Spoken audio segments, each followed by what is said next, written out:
Gente, e no nosso segundo Pode à Mesa, eu já tô com essa voz maravilhosa, vocês vão ter que me engolir desse jeito. E aí, Sá? Mas isso não nos para, né? Não, não nos pare. Estamos hoje com uma convidada tão especial, Muito esperada. muito esperada. Várias pessoas falam, chama ela. E, sem delongas, a nossa Gabriela Dal Ponte. Oi, menina. Obrigada, Bem-vinda, Gabi. Obrigada pelo teu sim. Obrigada porque você, com a tua generosidade, vai poder aqui conversar com as mulheres, trazer a tua humanidade para que todas conheçam e para que Deus ressoe através da tua vida. Amém. Eu nem Obrigada. consigo entender o porquê que as pessoas gostariam de me ouvir ou pediriam o meu nome. Mas enfim, é um prazer estar aqui junto com vocês, meninas. Muito obrigada pelo convite. Obrigada, Gabi. E aí, Gabi? Primeira coisa que normalmente a gente, a gente começa, pensamos em perguntar para as pessoas quem é essa pessoa? Uhum. Quem é a Gabi? Bom, Gabi, filha amada de Deus, Amém. né? Glória a Deus por isso. Sou fotógrafa há 11 anos, caminhando para 12 anos de fotógrafa. Trabalho com mulheres desde o começo da minha profissão. Sou formada em Direito, porém eu nunca atuei. Nossa, eu tinha esquecido, sabia? Foi formada em Direito, é Eu sou verdade. bacharel em Direito. Aham. Nunca Demorou atuou. quantos anos para pegar o diploma? Demorei umas sacudidas para ir buscar o diploma. Como assim? Ela conta, né? Então é uma história muito legal. E sou casada com o Guilherme, nós somos casados há 11 anos, 12 anos. Nós temos o nosso filho João de 12 anos e a Rafa de 5. Basicamente, isso sobre mim. Sou cristã, amo o meu Senhor Amém. e eu sou a prova viva do amor e da misericórdia de Deus sobre a minha vida e sobre a vida da minha família. Amém. Gabi, quando você fala, eu sou filha amada de Deus, parece até um clichê hoje em dia no meio evangélico, Sim. né? A gente ouve e você olha para a pessoa e fala, será que ela sabe? O que significa ser filha amada de Deus? A partir de qual momento você entendeu o que é ser uma filha amada de Deus?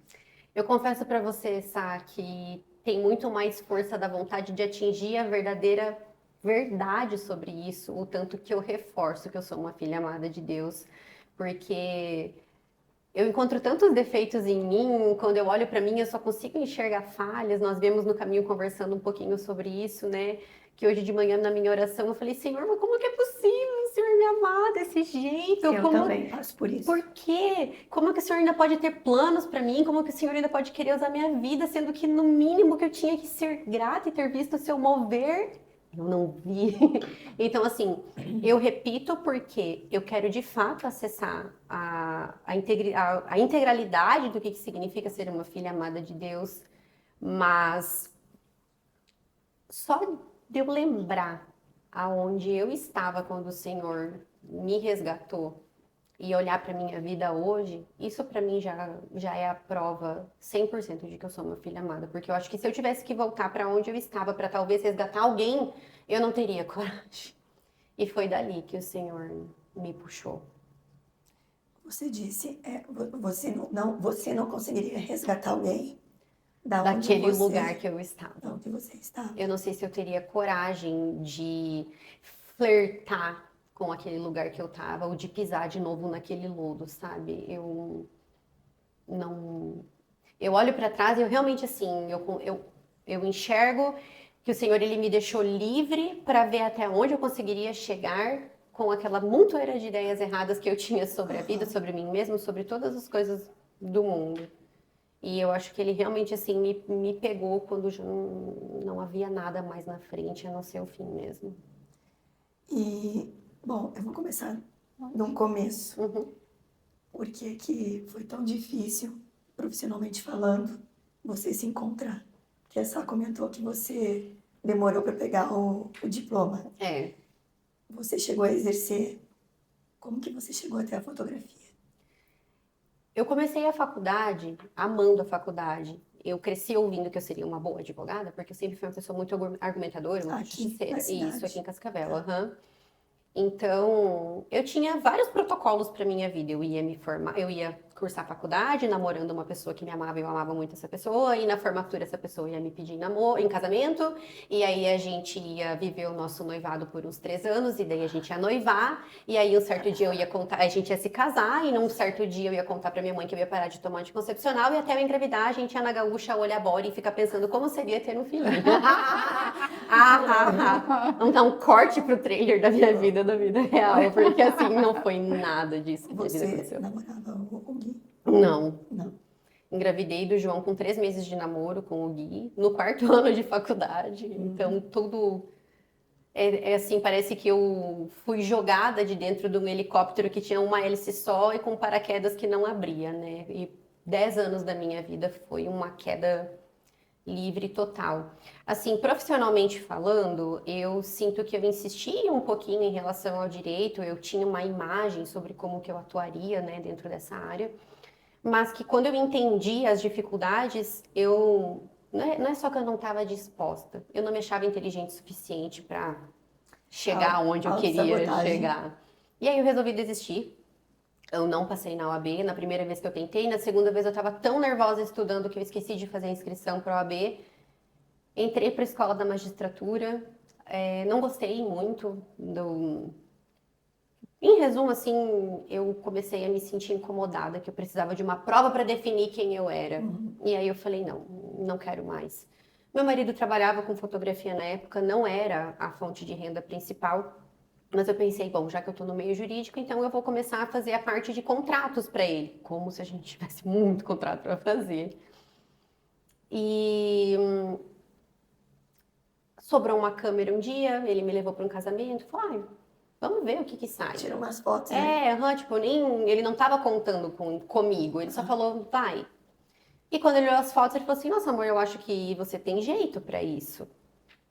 E eu comecei a brincar, conversar, de fazer fotos pra marido, nananã, com algumas pessoas eu conversei. Até que um dia bateu lá na porta da minha casa a afilhada da minha mãe, que é uma amiga minha que me conhece desde 1 ano de idade. Vai fazer as fotos mesmo? Vou. Tá, e quanto que vai ser? Eu sei lá, tipo, R$ 650. Falei, quantas fotos você entrega? Eu falei, 15 fotos. Tipo, ali na hora. Uhum. E como que paga? Deu à vista. Ela fechou, eu quero. Aí eu entrei em casa meio Primeira cliente. assim, no portão de casa. Nada disso que o pessoal fala, de posicionamento, da roupa certa, da cor certa, da fala certa. Nada, luz. nada. Era ali no portão de casa, arranquei a havaiana do pé, fiz o quadradinho ali, conversando apoiada na parede, nada de formalidades.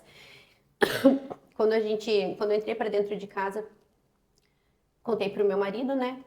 Daí ele falou, tá, mas e aí, foi de parceria? Eu falei, não, eu cobrei. Aí ele, quanto? Eu falei, sei lá, 650, eu não lembro dele. Não, você tá doida, eu trabalho há anos com isso e eu não cobro isso, você não sabe fotografar, devolve o dinheiro. Eu falei, não devolvo. Eu não tinha dinheiro naquele dia para pagar a escola do meu filho e a conta de água. E com aquele ensaio, a gente conseguiu pagar a escola do João e a conta de água. Eu falei, sabendo ou não sabendo, meu amigo, não tem para, eu vou fazer. Não sei como, no outro dia, um salão de beleza me contratou para uma campanha. Eu não sabia focar 2 pessoas na mesma foto. E eles chegaram em você. Não sei. Não tenho nenhuma estratégia para falar sobre isso, não sei, a não ser Deus. E foi a primeira vez que a gente experimentou um mês pagando as contas do mês, porque não era a nossa realidade, não era o que a gente vivia. E aí foi como? Foi no olho. Eu fui fazer as fotos, eu olhava na câmera se eu estava gostando ou não. Eu não sabia para que os botões serviam, eu sei que eu apertava até ficar bom, eu testava até ficar bom. Eu sou muito perfeccionista, então uma das coisas que trouxe muito diferencial no meu trabalho foi sempre eu saber dirigir, falar para a pessoa, faz isso, faz aquilo, vai aqui, põe a mão lá. E o negócio foi dando certo. E aí todo o meu flow de edição e tal, eu não sabia fazer nada, passar foto pro computador, editar, eu não sabia nada. Mas eu tinha a equação perfeita, né? Que era nada de dinheiro e muito tempo. Então, eu Embarquei nos lançamentos, que naquela época lançamento de curso online era uma semana de lançamento, né? E eu comia tudo que tinha de conteúdo gratuito, não comprava nada de ninguém, anotava tudo e fazia, botava em prática e aconteceu. Só foi acontecer. Isso foi em que ano? Ai, Que sei você começou? lá, faz muito tempo. Me formei em 2014, foi em 2015, 2016. Isso. E quando que você foi buscar, então, o teu diploma? Meu diploma eu fui buscar no passado. Por que, Meu Gabi? Deus. Como que você vê isso? Qual foi a tua reflexão nesse tempo? Eu achei que o diploma estava comigo. Eu não sabia onde estava meu diploma. E aí nós mudamos de casa 4 vezes, eu acho. E imaginei que nesse meio tempo o diploma estaria na casa da minha mãe. Então, mãe, o diploma, não sei o que lá. Aí, como eu não encontrei, minha mãe não encontrou, eu resolvi ligar na faculdade. Eu falei, olha, eu não estou encontrando meu diploma. Você pode fazer uma versão digital para mim e tal? Ah, claro, eu passei meus dados. Não, moça, você não encontrou porque ele está aqui. Você não veio até hoje retirar o teu diploma. Eu não tinha tido nenhuma necessidade de usar o diploma até então. E foi por precisar, né, por conta das coisas que estão acontecendo na minha vida, que aí eu precisava mostrar que eu era formada na faculdade. E aí foi por isso que eu fui buscar o diploma. Mas muito tempo depois. E o que significa hoje a fotografia para você? Daquela menina, né? Praticamente uma menina, porque você ainda é, que começou a apertar botão ali pela necessidade. Hoje, o que significa a fotografia para a tua vida? A fotografia foi o que me colocou, não tudo, mas primeiro veio meu filho e depois a fotografia foi uma das formas que o Senhor encontrou de me colocar no eixo e me trazer senso de responsabilidade, sabe? Então, assim, eu nunca almejei ser famosa, nada disso. Até essa semana eu comentei, falei, gente, eu nem sei em que ponto alguém se assume como famosa, sabe? Então, eu nem sei se eu poderia falar assim, eu sou famosa ou coisas desse jeito. Mas eu sempre imaginei aquela cena, a balada acontecendo, 5 amigas ali conversando, e aí vamos supor que tá vocês duas lá e mais 3. Aí pra você, Pri, eu fiz uma condição especial. Pra você, Sá, eu dei desconto e foto extra. Pra outra, eu tratei mal. Pra outra, eu sempre tive muito medo dessa incongruência do que a minha forma de tratar as pessoas poderia gerar numa conversa onde eu não estaria ali. E por conta disso, eu sempre tentei ser muito justa, ser muito honesta. Então, talvez coisas que na minha vida pessoal eu não sabia ser, por conta do meu trabalho eu aprendi a ser. Segurar minha boca em relação à fofoca. Então, tipo, dificilmente você vai encontrar uma cliente que vai vir falar assim: nossa, no ensaio com a Gabi a gente fofocou sobre a vida da fulana. Não, não teve isso, assim, sabe? Então, eu acho que a fotografia, ela moldou muito o meu caráter pessoal. O meu trabalho me ajudou muito a moldar o meu caráter. E hoje, eu já não trato mais o meu trabalho como uma idolatria e como uma prioridade, porque já foi. Já foi a minha prioridade, o meu trabalho. Hoje eu já consigo tratar o meu trabalho como um braço de quem eu sou, mas não tudo de quem eu sou. Porque se for assim, eu fico muito suscetível à alegria, felicidade, contentamento, essas coisas assim. Que, hoje 3 clientes conversaram comigo e nenhuma fechou, então hoje é um dia triste, sabe? Então eu decidi não colocar mais todo o peso de quem eu sou só em quem eu sou profissionalmente. Hoje eu já consigo. E isso é ótimo, porque eu não, bom, o que eu vou falar agora todo mundo sabe, mas eu escutei de alguém, acho que de algum pastor, que falava assim, quem é a Sabrina? Aí a Sabrina se coloca, tipo, como, eu sou uma, aí fala a profissão. Sim. Não, é verdade, tipo assim, Como se a quem é, identidade fosse a como se a profissão. identidade Eu fosse a ouvi profissão. sobre isso também. Pois é, E isso foi uma mudança para mim eu não sei se também. não foi até na igreja. Eu acho que foi. Porque como as pessoas se colocam, o ser, na verdade, é o que ela faz. Mas o ser é muito mais do que isso, Precisa ser mais, né? né? E isso é tão importante hoje para as pessoas. O que eu faço é o que eu sou. Não. O que eu faço é apenas uma corda da viola, Isso. né? E que se amanhã o Senhor quiser tirar essa profissão de mim, que Ele foi vai tirar. esse ano, no dia 1 de janeiro, eu abri meu estúdio, me ajoelhei ali e falei, olha, Senhor, eu não pedi essa profissão.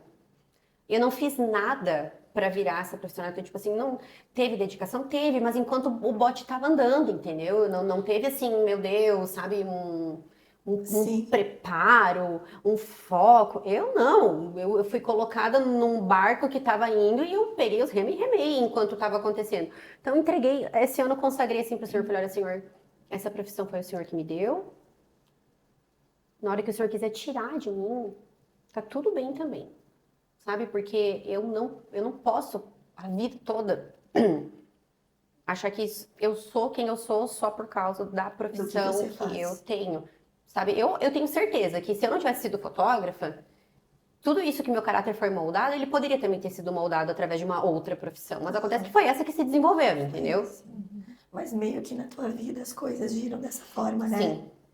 O barco passa, você identifica e sobe no barco, não é? É muito a história da minha vida isso. Eu vejo isso muito assim na tua vida, Gabi. Eu não consigo me preparar para nada, digamos assim.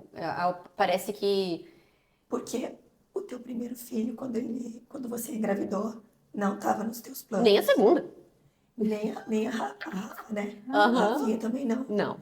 Eu não sei você, Sá, mas eu e o Lê sempre foi tudo assim, ó. Meu sonho. Quadradinho. Sério? Nossa, eu acho lindo quando eu vejo que a pessoa assim, ai, agora a gente vai noivar. Bom, Ou quando alguém fala assim, a gente a partir de agora, quando vir bebê, eu falo, gente, deve ser tão lindo você fazer um negócio e querer o resultado, porque eu só sei como é fazer e não querer o Porque no começo resultado. da nossa conversa, tu já começou falando isso, né? Não, porque minha vida vai ser assim, vai ser assado.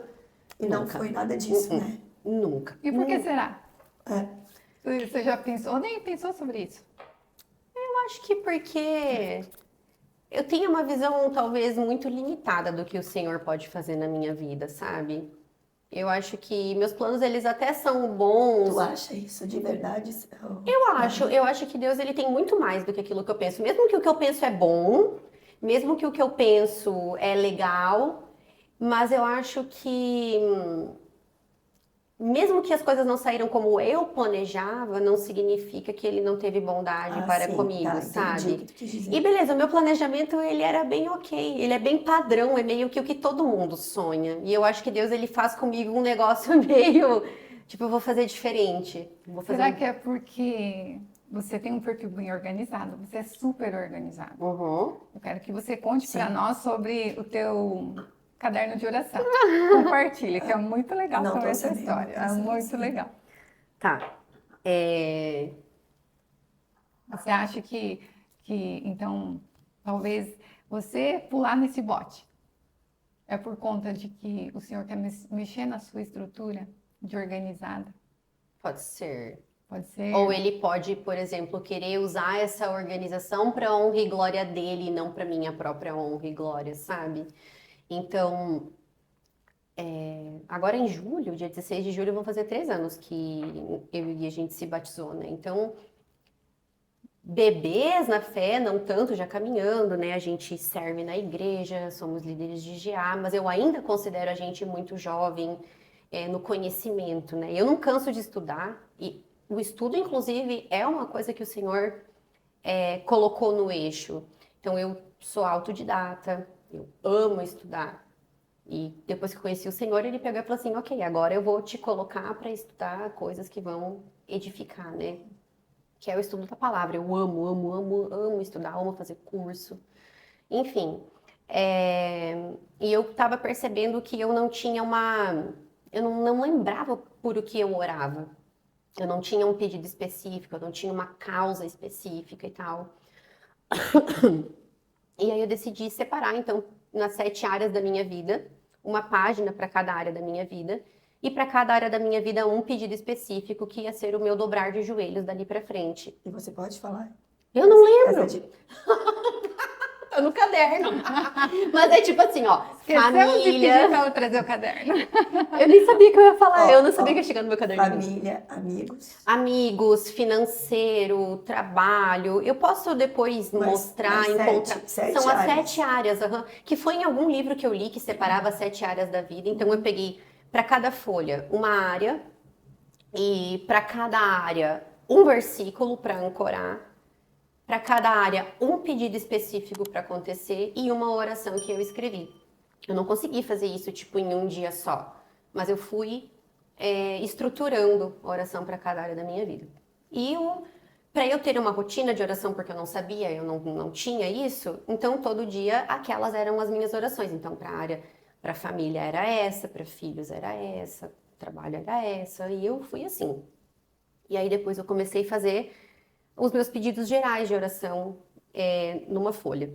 Para quê? Para daí eu lembrar pelo que eu estava orando, porque eu esqueço, né? Que agora eu esqueci como que faz, né? Esqueci tudo que estava anotado e quais são as áreas. Então, para eu lembrar o que eu estava pedindo, e porque daí quando aquele pedido acontecia, eu podia ir lá e anotar. Aconteceu no dia tal, de tal forma, e eu poder criar o meu caderninho de testemunhos, né, pro Senhor. E esse hábito ali de ter o meu caderninho de pedido de oração, ele segue firme. Então, eu tenho épocas em que todos os dias eu vou e eu releio todo dia de manhã os meus pedidos. E aí eu tenho épocas que, tipo, eu sinto assim do Espírito Santo, não, agora deixa isso quietinho. Aí eu deixo aqueles pedidos quietinhos, depois de um tempo eu volto. E aí eu tenho vários para marcar que foram atendidos. E eu sempre coloco os desdobramentos. No dia tal, aconteceu tal coisa em relação a esse pedido. Até uma coisa que a gente está vivendo desde agosto do ano passado, que é um pedido de oração específico, eu estou fazendo um diário de oração. Então, todas as minhas orações em relação a esse pedido, todas elas estão anotadas. Então, eu consigo ver as nuances da minha fé. Então, tipo, oi, Senhor, hoje eu estou empolgada porque aconteceu isso, isso e aquilo. E no outro dia, Senhor, meu Deus do céu, me ajuda, eu não vou conseguir pagar minhas contas. Senhor, hoje eu estou confiante, vai dar certo. No outro dia, Senhor, meu Deus, o que eu estou fazendo? Será que isso vem do Senhor mesmo? Me ajuda. Então, tá tudo lá. Tá tudo anotado. Eu tive uma ideia de um projeto. Aí, passa um tempo, eu vou reler o que eu orei. Putz, esse projeto aqui não deu certo. Esse aqui deu certo. Isso aqui desenrolou de tal jeito. Então, eu tô mantendo, tipo, um arquivo do que eu tenho conversado com o Senhor, para eu também conseguir dosar, né? Tipo, o que acontece, não ficar só a sorte do acaso, assim, tipo, nossa, é verdade, aqui Nossa, isso é tão diminuiu. importante, né? Eu pego esse teu exemplo para mim, para eu aplicar na minha vida. Eu acho tão legal essas pessoas que têm como hábito escrever. Eu não tenho esse hábito de escrever as minhas orações. Mas depois é tão maravilhoso quando a gente vê a resposta do Senhor. Seja sim ou seja não, não interessa. Mas é um testemunho pra gente, né? É uma inspiração. É uma inspiração. Tipo, eu não tenho aquele negócio de, vai pro seu secreto, fecha a porta, porque Eu não tenho isso. no meu lugar sempre tem uma criança dormindo na minha cama. Eu não tenho um outro lugar para colocar. Sim. Então, parece que, tipo assim, eu quis descobrir esse secreto e eu meio que fui orientada pelo Senhor É o teu a secreto. isso, né? O meu secreto é aquilo. É eu, o meu caderno, a minha caneta, o meu post-it, acordando 1h30, 2 antes das crianças, passar um café, sempre olhar pela janela e eu olho as nuvens e falo, meu Deus, como o Senhor é criativo, né? Essa nuvem não estava aqui ontem, aquela folha não estava batendo o sol daquela cor. E eu fico meio que assim, e aí eu volto pro meu caderno, leio o devocional, leio a Bíblia. Às vezes, alguma passagem da Bíblia ali me tocou, eu falo, olha, Senhor, estava lendo a Bíblia e isso aqui me marcou, então eu conto para ele. Então eu descobri o meu secreto no Senhor e escrevendo. Eu não sei se vai ser pro resto da vida assim, mas eu sei que eu quero escrever um livro sobre o que tá ali. E eu não sei o tema e nem sobre o que vai ser, mas eu tenho muitas folhas escritas, porque já são 7 meses escrevendo lá naquele caderno, praticamente todos os dias. E lá tá o meu coração rasgado, assim, desde um dia muito bom até um dia muito ruim. Gabi, uma vez você testemunhou lá na igreja e o teu testemunho foi muito impactante para mim. A igreja estava lotada. Lotada. Chegou a ver, sabe? Não, Não, eu não cheguei a ver. Está disponível, né, no Tá YouTube, disponível. né? Só que eu não cheguei a ver. Mas a gente já conversou, né, Uhum. sobre. E, nossa, para mim foi muito impactante. Porque quando eu fui tirar as fotos contigo, a gente conversou rapidamente. E, e eu fiquei, assim, feliz de você compartilhar comigo um pequeno, uma pequena parte ali da tua vida, mas uma parte muito importante da tua vida. E eu e aqui o nosso bate-papo é sobre isso, sabe? Porque, como diz, né? Os nossos problemas são os mesmos. Uhum. As nossas aflições são as mesmas. Uhum. E eu também tenho o meu testemunho de vida, que antigamente já conversei com a Sá sobre isso. Eu me culpava muito por diversas coisas que eu passei, que eu fiz, porque eu não nasci num berço evangélico, digamos assim. E durante muito tempo eu me autoflagelei por todas as cacas que eu fiz na minha vida. Mas hoje eu vejo que os meus erros hoje podem ser testemunho Uhum. e eu posso talvez ajudar alguém. E eu acho que é o que você e o teu marido fazem hoje com o testemunho de vocês. E dentro daquilo que você pode, que você se sente à vontade para contar pra gente, a gente queria saber como foi que você conheceu o Gui, como era o relacionamento de vocês, a cabeça de vocês, o que fez vocês chegarem onde vocês chegaram hoje. É a virada de chave que a gente fala, né, Sá? Verdade. Entre luz e sombras de um estúdio da vida, Isso. aonde que era a sombra, a partir de quando foi colocada luz e a exposição trouxe vida? Eu e o Gui, a gente se conheceu numa época mega. Assim, eu tenho uma história bem conturbada no passado. E é bem estranho porque essa semana eu achei um backup de fotos minhas e eu postei algumas no meu Close Friends e minha amiga mandou, tá, foi antes ou depois disso a tua época apocalíptica? E eu já estava na época apocalíptica e é muito doido porque quando eu olho para as minhas fotos do passado, eu não consigo mais enxergar a pessoa que fazia tudo aquilo. Então eu realmente consigo ver o quanto houve um levante maligno para me tirar do caminho do Senhor, sabe? Porque eu também não cresci num berço evangélico, meus pais sempre tiveram fé, mas assim, Sim, o básico existencial, igreja final de semana, catequese, isso. e isso, Primeira né? comunhão. É isso. Eu sei que com o Senhor eu vivia uma barganha, a eterna barganha. Então, eu, eu nasci inconformada, né? Eu sempre me conheci por uma pessoa muito questionadora, inconformada. Então, eu não conseguia entender o porquê de rezar certas orações. Então, eu não rezava, eu não entendia o que aquelas orações falavam, eu não rezava. Então, eu sempre busquei conversar com Deus, mas não era assim igual é hoje, assim, sabe? Então, era mais assim. Eu entendia que a vida, Deus me fez, então Deus tem que me agradar. Ah, sim. Mãe, eu não pedi pra você parar de tomar anticoncepcional. Era bem assim, eu já falei isso no olho da minha mãe, eu não pedi pra você parar de tomar anticoncepcional e me ter. Você que quis me ter, agora você não quer me servir? Eu era muito, eu era assim, era esse tipo de coisa que eu falava Que pra minha mãe. idade isso? Desde eu me entendo por gente até eu me tornar gente de verdade. Então eu sempre fui muito assim, sabe? Muito. Essa questão de se autoflagelar, eu já sofri demais de uma vergonha interna das coisas que eu falava assim para os meus pais, de tipo, olha, mãe, um dia você vai me encontrar morta e se você não encontrar a carta, eu já tô te falando aqui.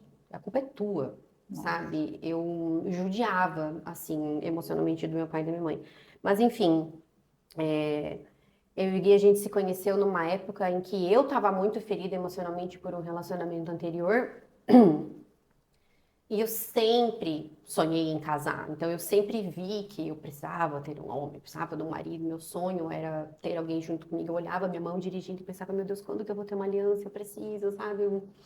Mas ao mesmo tempo a vida que eu levava não atraía ninguém para me levar para um casamento, entendeu? Meu negócio era festa, bebida Claro.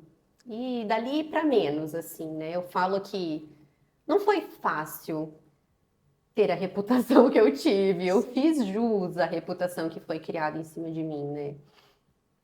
E, e eu conheci o Gui, eu achei ele um cara muito diferente.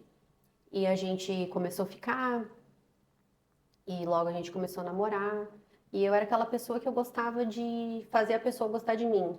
Então eu tinha mais interesse por quem não tinha interesse por mim. E aí quando a pessoa gostava de mim, tchau, né? Então o Gui não me queria, mas eu queria ele. Então eu estava obstinada a fazê-lo me querer. E aí quando ele começou a gostar de mim, Você começou a perder o interesse. Sim.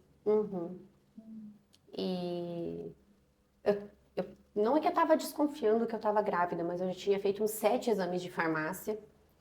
Você não estava desconfiada? Ai, 7? Então eu já estava planejando terminar com ele, né? E aí fiz exames de farmácia, tudo deu negativo, terminei com ele. Fui na ginecologista, coletou preventivo. Tô grávida? Não, não tá não. Ah, então ó, vai Quantos pra anos você tinha? 21 Estava na faculdade. na faculdade. Faculdade. E doida pra voltar do formigueiro que eu tinha saído, entendeu? Eu tava caçando o buraco que eu tinha saído. Eu queria voltar pra vida que eu tinha. Então, tipo, eu terminei com o Gui porque eu não queria engrenar na vida. E eu queria Continuar. voltar para aquilo que eu tava. Eu queria toda quinta no pagode, eu queria toda sexta e sábado na Biele, eu queria continuar vivendo aquilo que eu vivia. E peraí que eu perdi o fio. Ah, tá. Daí ela falou, ó, passa, leva esse remédio pra casa, pode tomar uns 20 remedinhos desse aqui. Quando você chegar em casa, você vai dar uma engordadinha, mas tua menstruação vai descer. E vamos trocar teu método contraceptivo. E quando eu parei na farmácia pra trocar o método contraceptivo, eu não sei porquê, eu peguei mais um exame de farmácia. E eu tinha recém saído da mesa da ginecologista, que ela poderia ter visto o meu colo do útero fechado. E quando eu cheguei em casa, eu fiz o exame de gravidez antes de tomar os 20 remedinhos que ela me falou. E eu tava grávida do João, Ai, já que de 7 semanas, né? Então, vejo o livramento, né? O fato de não ter descido a menstruação poderia, na cabeça da médica, na tua ser um cisto. Eu não sei porque ela não falou nada. Ela não falou nada. E eu fui específica, estou grávida. Não. Então tá. Então vida que segue, né? Tava com muita cólica. Isso que eu lembrei que eu tava numa fase querendo emagrecer bastante, fazendo bastante exercício e muita cólica. Hoje eu sei que era o bebê fecundando, Sim, né? sim, sim. Porque quando eu desconfiei que eu tava grávida da Rafa, foi por causa da cólica que eu senti. A nidação, né? Que A chama. anidação, exatamente. Só que aí, nesse ponto, eu não quis voltar com o Gui. Porque eu já tava tão agarrada de, tipo, eu não quero estar com você, que a gestação não mudou nada. Na verdade, piorou. Eu falava, foi o golpe da barriga invertido. Aí você descobriu através do exame de farmácia. Daí eu fui fazer um... Grávida. daí eu fui fazer um de sangue no mesmo dia. E aí? Confirmou? Daí eu surtei, né? Meu Deus, é o golpe da barriga invertido. Porque se ele fosse uma mulher e eu fosse um homem, quem tava grávida era ele. Enfim, aí eu tive que contar para meus pais e pro Gui. Meu pai falou, ó, não ache que isso vai fazer vocês dois ficarem juntos. Eu não vou permitir que vocês fiquem juntos por causa de filho.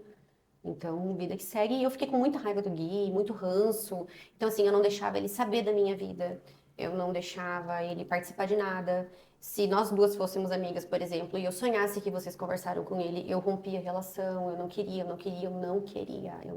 nada. Na sua cabeça, você ia ter o filho sozinho. Eu não sei o que tinha na minha cabeça, porque eu não lembro o que passava na minha cabeça. Eu não lembro se eu tinha um plano, eu não lembro o que eu pensava que podia acontecer na minha vida, eu não lembro. Eu vivi boa parte da gestação assim, bem revoltada, sabe, com tudo isso. Inclusive, não parei de fazer nada estando grávida. Eu acho que eu devo ter sido a grávida mais aloprada que existia na vida, assim, real, oficial. E aí, dezembro chegou, tava grávida do João. E eu fui tomar banho e eu falei, ai, Senhor... mas quando eu falo, ai, Senhor, não é igual eu falar, ai, Senhor, hoje, tá? Então, tipo, sei que eu conversava com Deus, mas eu não buscava santidade, eu não buscava uma mudança de vida. Era diferente o tipo de relação quando eu falo que eu conversava com o Senhor. Tava na barganha ainda. Ainda tava na Isso. barganha. Então, eu ficava assim, ai, Deus, me dá um sinal se é pra eu chamar o Gui pra ver uma ultrassom, como se fosse um presente de Natal. Só que aquilo já tava no meu coração, então eu, tipo... Não recebi nenhum sinal. Eu só saí do banho e liguei pra ele. Eu falei, viu, você quer ir ver uma ultrassom? Ai, coitado. Eu judiei demais dele. E quero sim. Daí ele foi ver a ultrassom, ficou todo emocionado e tal. E aí, a partir daí, a gente meio que começou a conversar. Tipo, oi, tudo bem? Feliz Natal, feliz Ano Novo. Tu tava de quantos meses? 6. 6 meses. E desde o início você falou pra ele. Sim, no dia que eu descobri, eu já contei pra ele. E ele me via fazendo as coisas que eu fazia de errado. E aí, No Natal. no Natal, aí a gente começou a conversar. E em janeiro eu tava na praia, duas amigas minhas foram pra lá comigo. E aí eu já tava quase, e eu e ele meio que só no oi, beleza. Ai, olha aqui, isso aqui pro quartinho do João. Ah, não sei o que lá. E aí um dia eu tava na praia, e naquela época você não via casal jovem dando certo. Não era uma coisa que acontecia lá naquela época. E eu amo tomar sol, tava tomando sol e de repente chegou um casal jovem assim na praia, aí inflou uma banheirinha pequenininha, com uma criancinha pequenininha também. Aí eu pensei, nossa, tô com a faca e com o queijo na mão, né? O cara me ama e eu tô grávida dele, o que que eu tô fazendo? Aí, beleza, fui dormir, 1h pouco da manhã, minha amiga que tava dormindo no beliche de cima falou, olha aqui, tem uma menina do lado do Gui na foto. Deu, quê? Tum, tum, tum, tum, tum, tum. Eu fiquei tão tomada por esse sentimento que eu nem vi quem era. Se eu tivesse visto quem era, eu sabia que não tinha Ela nada. é irmã. Tipo, eu sabia que não tinha como ser alguém que ele tivesse se relacionando, entendeu? Ah. Porque eu sei que ele não teria, eu sei que nem por ela, nem por ele. Era uma foto de trabalho, era uma foto para comemorar o encerramento de uma campanha. O jeito que chegou a notícia. E eu só sei que na hora eu só mandei assim, pode falar? E era tipo 2 da manhã, porque eu já tava dormindo. E aí no outro dia eu acordei, ele não me respondeu, no outro dia ele não tinha me respondido ainda, minha mãe tava passando roupa, eu falei, mãe, eu vou pedir pra voltar com o Gui. Não, você não vai, você já judiou demais desse menino, não vai fazer. Eu falei, eu não tô te pedindo, Tô te avisando. eu tô te avisando, eu vou pedir pra voltar com o Gui. E aí aí ali, enquanto eu tava ali, eu comuniquei pra ele minha vontade de voltar com ele.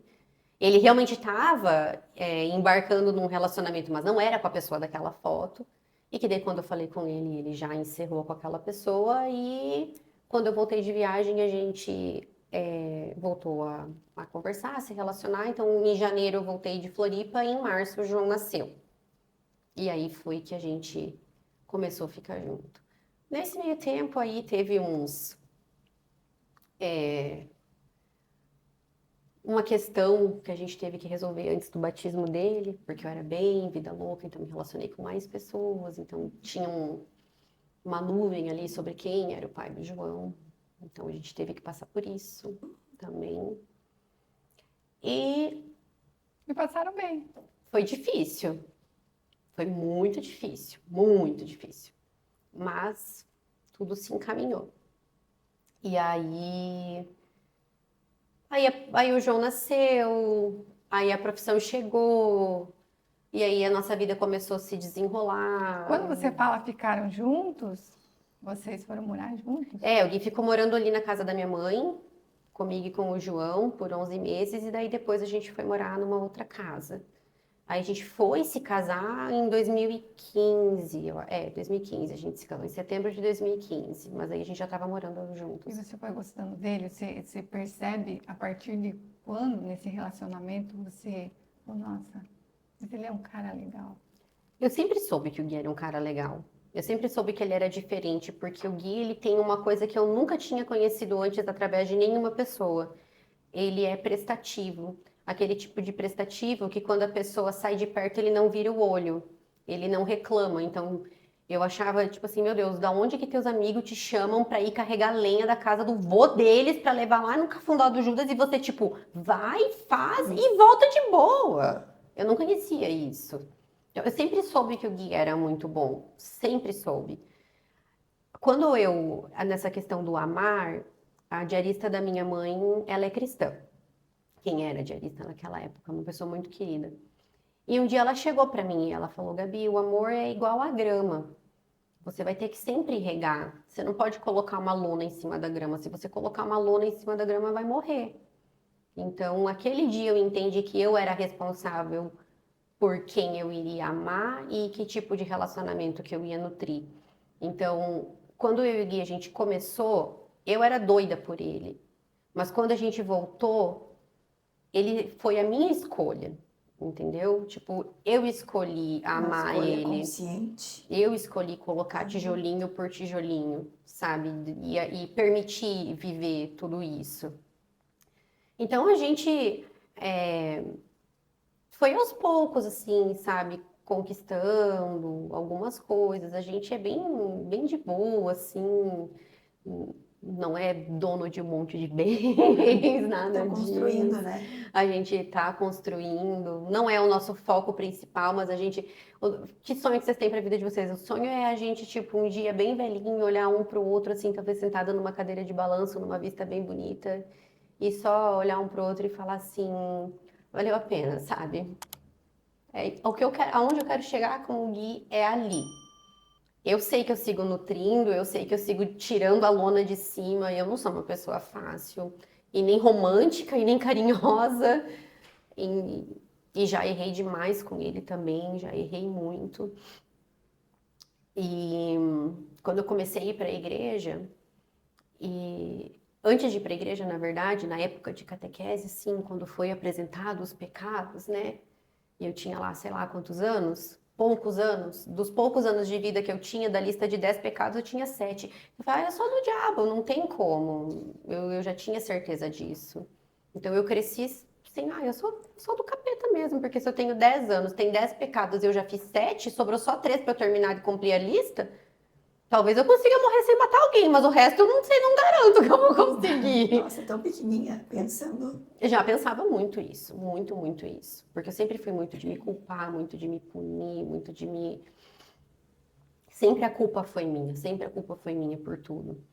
E aí o pastor, ele trouxe um dia no púlpito, né? Uma mulher, um homem que é do Senhor, que quer falar que é de Deus, é aquela pessoa que quando faz uma coisa errada, confessa o seu pecado. E se o que ela fez desonrou a pessoa, ela vai lá e ela conta para essa pessoa. Então, se você está na dúvida se você é de Deus ou se você é de Satanás, eu não posso andar mais um ano da minha vida com essa dúvida. Eu não posso. Foi tipo assim, como se eu tivesse tido a chance de, tipo assim, meu Deus, eu sou de Deus. Eu preciso ser de Deus, eu não posso andar com isso, tendo ouvido uma informação de eu poder me descaracterizar como alguém de Satanás. Eu preciso ser alguém do Senhor. Nem que aquilo custasse tudo Isso você escutou na igreja. na igreja. Porque daí, antes de ir para a igreja, a gente passou por várias crises assim de relacionamento.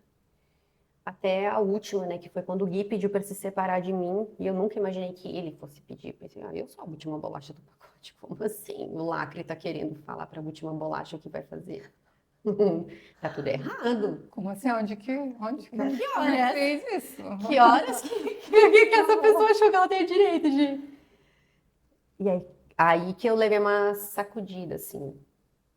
E aí que eu aceitei o convite de uma amiga de ir pra igreja. Só depois que daí o Gui foi, e a gente começou a ir, nanã. E aí, num desses cultos, o pastor falou isso, né? Eu acho que eu já era batizada. E aí eu comecei a orar para que o Senhor ele restaurasse meu casamento. Só que lá, com o que eu tinha de mentalidade, o que era restaurar meu casamento? Era eu ter libido, era eu saber ser amorosa, era eu ser a pessoa que o Gui quisesse que eu fosse.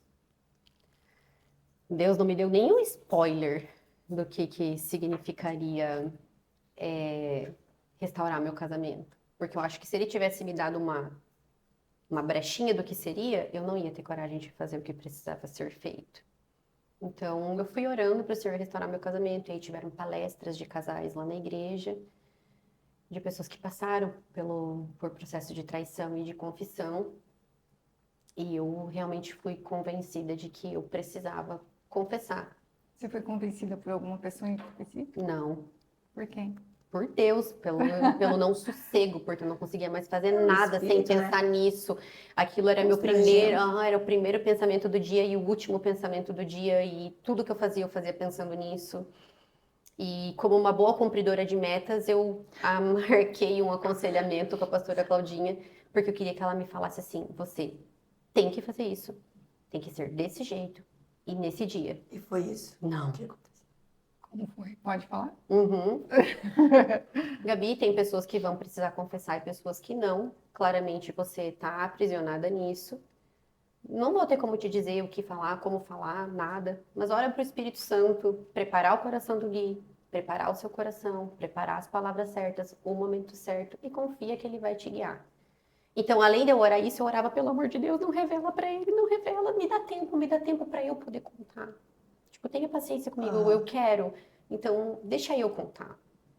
E umas 3 vezes, assim, eu peguei as palavras de volta e engoli, sabe? Porque o Gui já tinha revelação sobre isso. E toda vez que ele me perguntava, eu negava.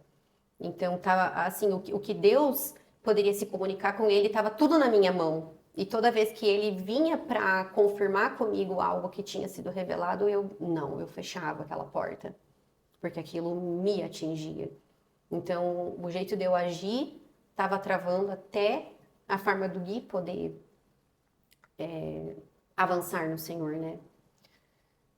E aí chegou o dia que aconteceu totalmente diferente do jeito que eu imaginava que fosse acontecer. É muito legal essa parte, se você tiver. A gente tinha sido convidado para um aniversário que não tem nada a ver com o nosso estilo. Era num domingo, eu tinha esquecido de comprar presente. A gente estava na pracinha com as crianças e eu comecei a pedir para minha amiga, para Laís, se ela podia me vender um presente, porque ela vendia essas coisas. E ela estava nos 3 louvores, então eu não ia conseguir encontrar ela para pegar um presente. Eu falei, deixa quieto, então vamos para casa. Eu estava na minha segunda aula de experiência do lar. Tô cheia de roupa para passar. Vamos voltar para casa, fica nós de boa do nosso jeito. E isso. E aí eu fui passar roupa. E ele falou, vou pôr uma palavra do pastor Jefferson. Eu falei, beleza. Aí o pastor, porque aquele que faz um negócio de errado tem que confessar. E eu, tá bom, pastor, eu já entendi, mas como? Tipo, calma e tal. E aí, enquanto eu tava passando roupa, o Gui chegou pra mim e ele falou, olha, eu preciso te confessar um negócio. Eu falei, meu Deus do céu. E era nada demais. Eu falei, tá bom, tudo bem, só toma cuidado e tal. Daí, na hora que eu abracei ele falou assim, nossa, eu precisava sentir esse alívio. Aí, na hora que ele falou isso, eu falei, meu Deus, eu preciso. Eu também preciso. Sentir esse alívio. Eu preciso.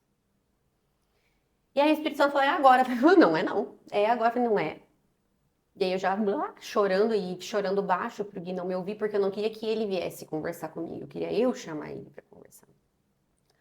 Aí, eu falei, olha, senhor, então se você vai ter que falar pra mim, me desculpa, mas tipo, eu não consigo. Eu não consigo. Você vai ter que abrir a minha boca e você vai ter que falar pela minha boca, porque eu não consigo. E aí eu chamei o Gui. E isso, assim, ó, faltava 30 minutos pro almoço e meu pai ia vir almoçar ali, as crianças acordadas, então, tipo, não teve o momento oportuno, o silêncio, o tempo, a disposição. Não. Foi ali na lavanderia. No bote. Uhum. No bote. Nada a ver com o planejado, né? É. E aí foi assim que eu contei pra ele, aí eu contei tudo, contei como, quem, quando, tudo. E ele só respondeu assim, eu precisava ouvir isso. E eu falei pra ele assim, que só me restava acreditar que família era um plano do Senhor e que o Senhor ia cuidar disso, pedir pra ele, por favor, que ele podia fazer qualquer coisa comigo, podia me manter em cárcere privado, podia me bater, podia me humilhar, podia fazer qualquer coisa, mas só não sair de casa. Aí ele só falou assim, ó, eu vou tomar um banho. Nisso meu pai chegou, no furdunço disso, né, meu pai chegou. E o Gui não veio almoçar, e depois que meu pai foi embora, o Gui saiu e veio conversar comigo. E aí ele falou assim pra mim, olha, eu pensei em te dar um gelo, eu pensei em sair de casa, eu pensei em várias coisas, mas nada disso tem a ver com a pessoa que eu quero ser. E no banho, em vez do Senhor pegar e falar um negócio pra mim, ele trouxe uma palavra pra você enquanto eu estava no banho. Ele disse pra mim que foi a primeira vez que ele ouviu a voz do Senhor nesse dia. E que foi que o Senhor disse pra ele que precisava que eu recebesse esse perdão porque ele queria me usar. E eu não podia seguir em frente desse jeito. E daí eu olhei pra ele e falei assim, tá, isso significa o quê? Que você me perdoa? Aí ele disse sim, porque eu olho pra você e eu não enxergo a pessoa que fez tudo isso, eu não consigo. Porque não é mais a mesma, né? Não é mesmo. já não era mais. Até então eu não tinha chorado uma gota, né? Daí nessa hora que ele disse que ele me perdoava, era como se alguém tivesse chegado por trás do meu joelho assim e E aí eu caí de joelho, ele teve que me segurar. Aí eu chorei muito, muito, muito agradecendo por isso. E isso não é um episódio de dor no nosso relacionamento, sabe? Porque a gente seguiu conversando sobre isso muito tempo depois. É um assunto que eu e ele a gente conversa. É um assunto que eu tenho certeza que ele aconselha homens em relação a isso também. É um testemunho que ele traz, que ele carrega também com ele. Eu ainda sigo sendo muito moldada, né? Porque hoje eu já não me culpo tanto, mas eu ainda não consigo ser aquela pessoa leve, carinhosa, doce. Eu quero muito, muito ser mais assim. Mas eu não tenho, é muito doido, porque quando era para fazer a coisa errada, eu era uma pessoa cheia de atitude, eu era uma pessoa descolada, eu tinha minhas vontades e eu sabia correr atrás delas.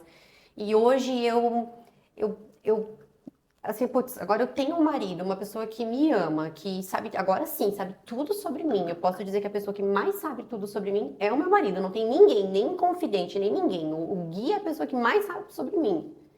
E eu não consigo, sabe, tipo, eu não consigo ter vontade, eu não consigo expressar desejo, eu não consigo. Mas eu quero muito ser transformada nessa área também, sabe? E acessar essa nova fase assim da minha vida, porque primeiro eu acho que o Gui merece, sabe? Tá do lado de uma pessoa que consegue, porque ele consegue fazer coisas pra mim que são da minha linguagem de amor, mas que não é da natureza dele. Ele merece ter alguém do lado que faça isso por ele. Então eu realmente estou engajada em me tornar a esposa que ele merece ter. Eu sou bem boa em fazer coisas que são tipo de trabalhar a meta, não na casa nenhuma. Mas é que eu tô querendo ser mais do que isso, sabe? Eu quero muito conseguir chegar nesse ponto. E eu gostaria de perguntar para você, para talvez essa mulher que está assistindo, o como foi libertador? O que é falar a verdade?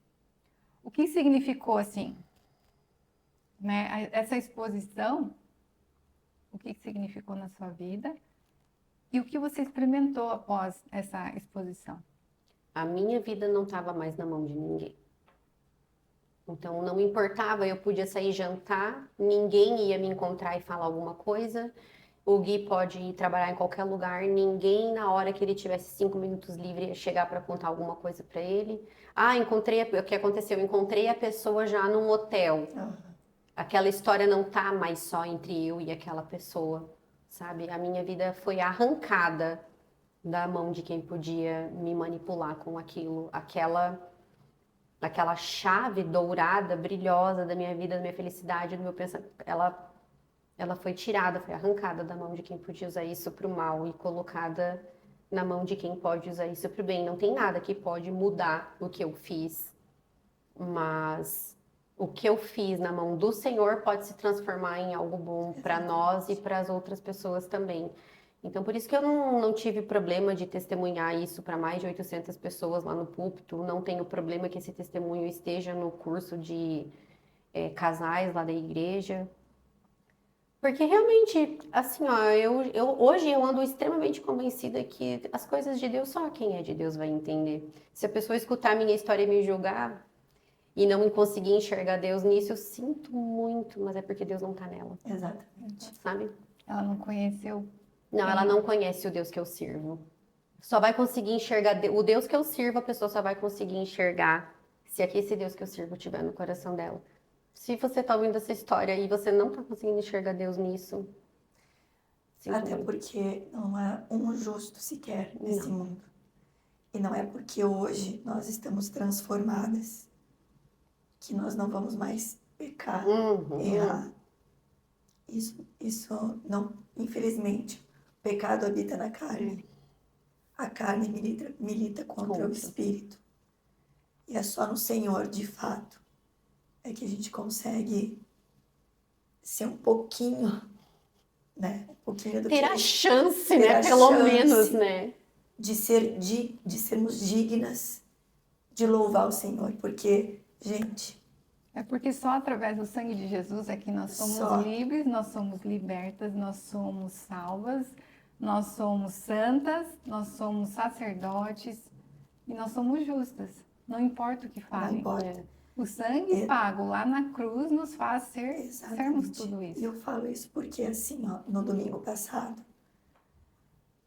a gente estava lá naquele louvor maravilhoso e eu me emocionei muito. E às vezes eu começo a pensar, assim, tudo de errado que eu fiz. Não lá atrás, mas às vezes naquele dia. Uhum. Uma atitude, um pensamento, alguma coisa que eu falei. E aí eu falo, Senhor, eu não sou digna nem de, nem de, nem de te louvar. Eu não sou digna nem de estar aqui te louvando. Nem de falar que eu Senhor. sou cristã, porque eu tinha que ser diferente. Sabe? Exatamente. Mas assim, eu falo isso e daqui a pouco o Senhor fala para mim, não se dobre ao ataque do inimigo. Uhum. Porque esse é o inimigo te dizendo que você não é digna de me louvar. Então, assim, não adianta, gente. Porque as pessoas falam, e é cristã, e é evangélica. Mas eu sou um ser humano, né? E fora do espírito, eu sou uma pessoa. É por isso que, ainda bem que a gente tem discernimento para dizer, perdão, Senhor, eu não valho nada. Eu só valho alguma coisa quando eu estou no espírito. É bem isso. E é isso. É isso que eu penso. É nada tem valor se não for com ele, porque eu falei assim, ó, sozinha eu já consegui ver onde que eu chego. Não quero. Não quero, Hoje exatamente. a minha oração é assim, Senhor, se o Senhor não vai, não me leva. Não me deixa. Não me deixa, trava, Trava minha língua. não quero, se não for para ser do teu jeito, aí eu tenho que até cuidar, porque às vezes isso quase me trava de tomar algum tipo de atitude, Sim. né? Mas é porque é num nível assim, eu já experimentei ao fundo tudo aonde eu consigo chegar sozinha. Não estou interessada em caminhar sozinha de novo. Então, às vezes eu também tenho essas atitudes que eu fico assim, meu Deus, porque nem perto de muitas coisas erradas que eu já fiz. E eu acho que viver descontente prova que sozinho não dá mesmo. Sozinho a gente sabe que vai beirar naquele lugar onde você pediu ajuda um dia e ele teve que ir lá deixar 99 para vir buscar. Isso aí. Eu lembro desse dia. E quando veio a luz? Então, o que mudou aí no seu casamento, na sua família, na sua história, no jeito que você olha a fotografia, o jeito que você acompanha mulheres, que o teu trabalho é incrível com mulheres. Eu amo o teu trabalho. O teu trabalho, assim, tem a visão do céu. Eu sou tua cliente também e eu amo estar com você dentro do estúdio, porque você traz a visão do céu. Não é só você vai lá para tirar foto, porque você vai lá e você tem um encontro com Deus através do teu olhar. Amém. Fala como que foi essa virada de chave. Não teve como não refletir em todas as áreas da minha vida, né? Eu acho que acima de tudo eu hoje consigo viver uma compaixão muito maior para com as outras pessoas também, né? Deixei muito de julgar, deixei muito de criticar as outras pessoas, as falhas das outras pessoas também. E a Gabi, por trás da câmera, se tornou aquela pessoa que hoje, né, o marketing fala que tudo precisa ser uma experiência. Estava conversando hoje de manhã com uma cliente. E fica tão pesado, né, pro dono do próprio negócio ou pro autônomo, ele ser especialista no negócio, mas ao mesmo tempo ele tem que ser especialista em café gourmet, em bolinho de nanã, e mais a lembrancinha, e mais... É muita coisa para uma pessoa só. E o Senhor, ele me trouxe essa liberdade de que eu não preciso ser especialista de um monte de coisa, porque a experiência verdadeira tá em quem eu sou ali transformada. Então, o tipo de música que toca. Então, eu tinha um comportamento de pedir o que você gosta de ouvir. Se tornou algo que ninguém dita mais. É louvor. É louvor. Se talvez eu sinto algo a mais, assim, de tipo, não posso deixar um louvor em português tocando, vai tocar em inglês. Ou vai tocar em instrumental. Não tem outra conversa. É louvor. Eu tenho uma facilidade muito grande de me jogar na fogueira. Então, se ali não rolou uma conexão com a minha cliente, eu já começo a falar dos meus podres ali com ela, que logo ela já se solta e ali já abre um lugar para ela poder se sentir segura para falar. Mas na fotografia, o que eu consegui perceber é que o meu olhar para a mulher mudou. E hoje eu não suporto trabalhar tendo que olhar a mulher como um objeto. Principalmente um objeto de cobiça de outros homens, sabe? Então, você vai pegar a minha fotografia lá atrás, o ápice que aconteceu na minha vida foi ter ido foto das minhas clientes para Playboy. Hoje, não é algo que eu penso assim, uau, meu Deus, nossa, que grande feito! Nossa, que grande feito! O que uma pessoa precisa para aparecer na Playboy? Nada, a não ser um pedacinho de carne, que eu sempre falava assim, às vezes eu olhava algumas fotos e eu falava pro meu marido, falava assim, olha isso daqui, parece um presunto de calcinha e sutiã, porque trata a pessoa desse jeito. Então, eu sempre tive essa indignação, mas o viés da minha fotografia, ele era isso, era o sensual, era a exposição. E já hoje, por exemplo, eu tenho sempre o cuidado de quando a pessoa me pede para fazer fotos, querer saber o que ela precisa. Porque se é isso que ela precisa, bem provável que a minha resposta vai ser eu não trabalho com esse tipo de coisa. Então hoje eu busco trazer esse olhar da mulher, ela como um todo. Então vocês duas sabem que dá pra gente se sentir linda numa foto onde a gente só tem a mão e a cara aparecendo, né? A gente não precisa se tornar um objeto para estar bem. E eu acho que isso é muito, muito, muito a minha missão, assim, que eu sinto muito forte. Eu quero que a pessoa saia dali com a convicção de que ela é linda.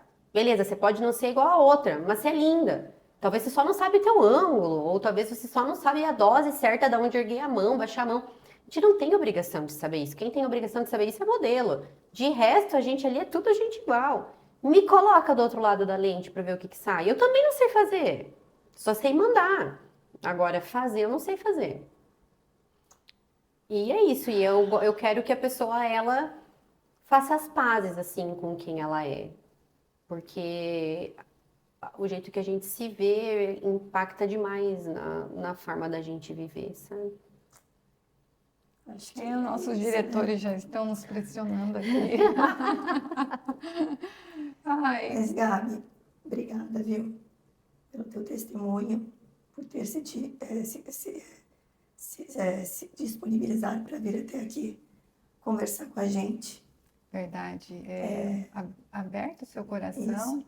com tanta sinceridade, com leveza também. Sim, Tenho certeza que muitas mulheres serão impactadas, as mulheres certas, né? Serão impactadas pelo São as que Senhor. importam, né? São as que importam, as que já estão desenhadas para ouvir isso aqui, elas serem libertas, serem encorajadas, elas entenderem que vez antes delas serem imaginadas dentro do ventre da mãe delas, elas já tinham um plano especial de Deus desenhado ali.